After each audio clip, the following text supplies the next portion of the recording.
大消息，来看中央政府明年度的总预算案卡条咧。立法院长韩国瑜早起邀集到朝野协商，虽然协商的过程真和谐，但是针对着总预算是毋是要交付审查，三党也是无共识。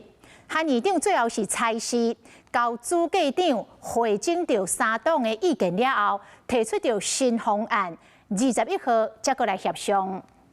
这一次会期到现在朝野协商最和颜悦色的一次。好解放结束，针对总预算案，韩国瑜头一遍召开朝野协商。是不是这次3万先到10万？民进党主动让步，提议将金发的补偿为3班提悬到4班，严格3党通过的补偿金明明就是6班，这野党积极金也救水。一个国家的团队不依法来施政，更何况。 进法补偿，民进党立委也争相，部落立委也争相提出来。民进党团今天是带着愿意让步，不要去逾越了行政部门的预算权限。虽然执政党讲是带诚意来协商，严格针对预算，朝野有完无结果。 韩国瑜采示交何主计长整理3党的意见了后，研议具体方案，后礼拜一继续协商。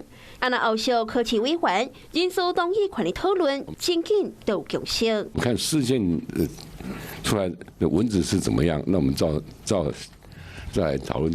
就不要一天到晚再继续抹黑在野党。 说在野党都不省人事同意权。另外，民众党团提案连贯政策的宣布，执政党也无搁坚持，合同台电对家预算同齐处理。个热心建议在野党免遭分配这份的名额。国民党是不是可以当一个给民众党？好，那你们合在一起吧。我们老柯是朝野都在管哈，除了男人生小孩不行以外其他都可以啦。就男人不可能怀孕嘛，对不对？虽然部分的议题有共识，严格朝野协商一定有得喙过的环节。 那选罢法的修正草案，因为国民党讲，连选时阵要有身份证正反2边的影印本，甲发证的日期，去互立法质疑，无符合刑事证据，落尾连同总预算案做伙协商破局。Hello， 我是张新文。想要抢先掌握最及时的新闻资讯吗？赶快订阅、按赞、开启小铃铛，锁定华视新闻 YouTube 频道。